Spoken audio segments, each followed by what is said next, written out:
Greetings everyone, my name is Tony Holowitz and I want to thank you for being here for the Teaching My Three Sons How to Act training series.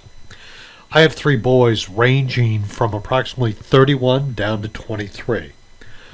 John is the oldest, Matthew is my middle son, and Brian is the youngest.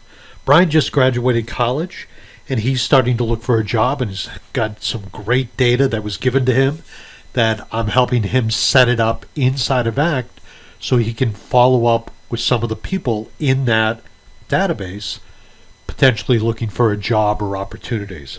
My son John, my oldest son, lives in the New York City area and he is a freelancer, and he reached out to me because he wanted to learn how to keep organized. And I said, well, ACT is software you can use to help you, but what my experience has been is that to keep organized and to use software are really two different things. If you're not organized before you start using ACT, you won't be organized after you start using ACT. So in other words, it's a part of a process, a thinking, but it's a tool that you can use to help you that way.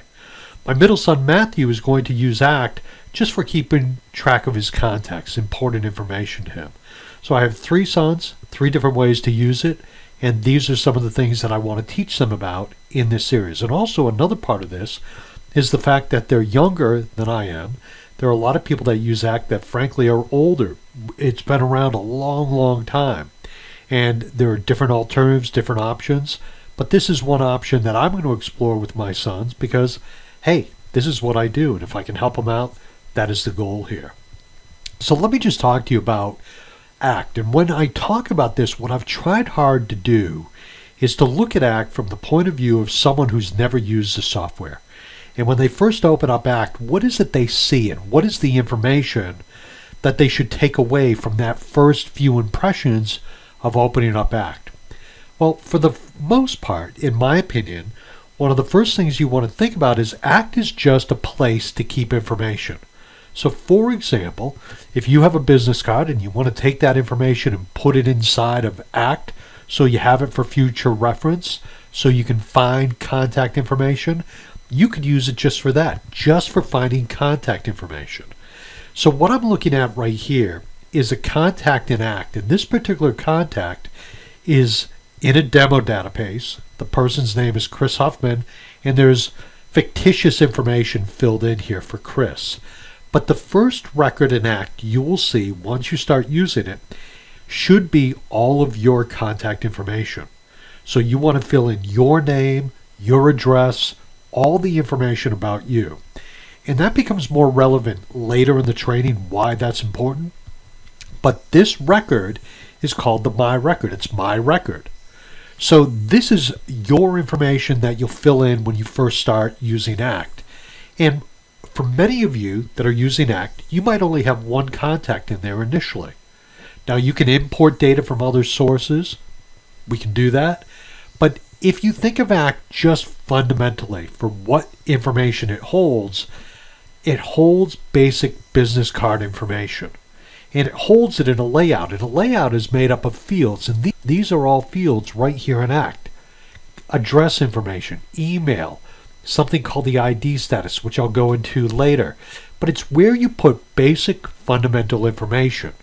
Now, once you get your information in there, the next step is to get other information in there. And again, imagine you have business cards and you enter a lot of information into ACT. Well, what is the next logical step? Well, the next logical step is going to be looking for information about a person or persons that you need for whatever reason. Maybe you want to call them, maybe you want to email them, maybe you need their address because you're going to visit them. So think of this as a box holding hundreds of business cards, and you need to look up a specific business card. Well, that's really where ACT becomes more powerful. When you have information in there, you can look up information very easily. You can look up a contact.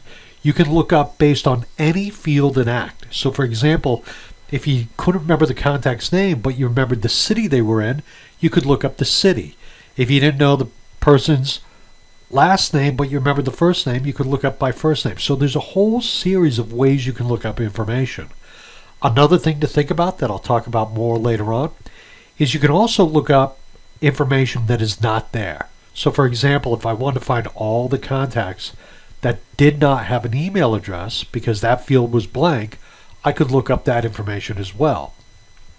So once you get information in ACT, you now have the ability to look up contacts that are important to you for whatever reason. So when you first come into ACT, it's my opinion that it can be a little bit overwhelming. You have tons of things in here to look at. And what I'm going to urge you to do is just focus on the basic contact information. There's a lot of stuff to the left. There's 2 toolbars up top. There's a menu bar and a toolbar with icons. There's even more icons here.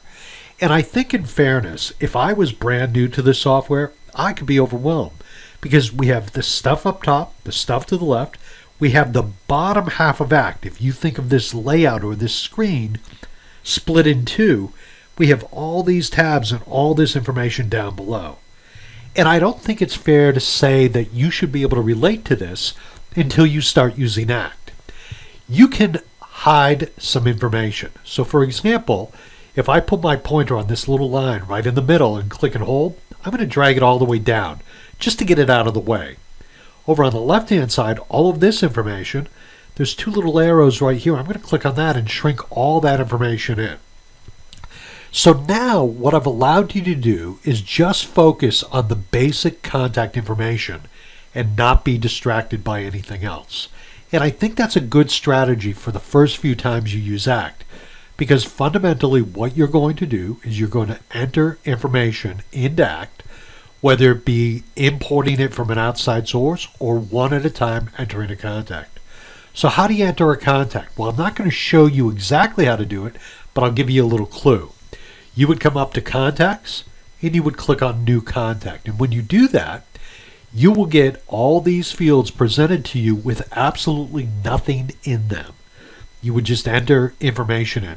Say you want to enter in basic contact information for someone you know. You just start typing it in. You don't even have to save it, but if you decide you want to save it, you can click on this little icon right there. But ACT will automatically save it for you. Having stated that, it's not a bad habit just to click on that when you're done. Won't hurt anything. So, I'm trying to simplify ACT based on the way you first look at it. So when you open it up, this is what you'll see. When you open up ACT, even if you have 1,000 contacts in here, it will always start at your contact, the My Record.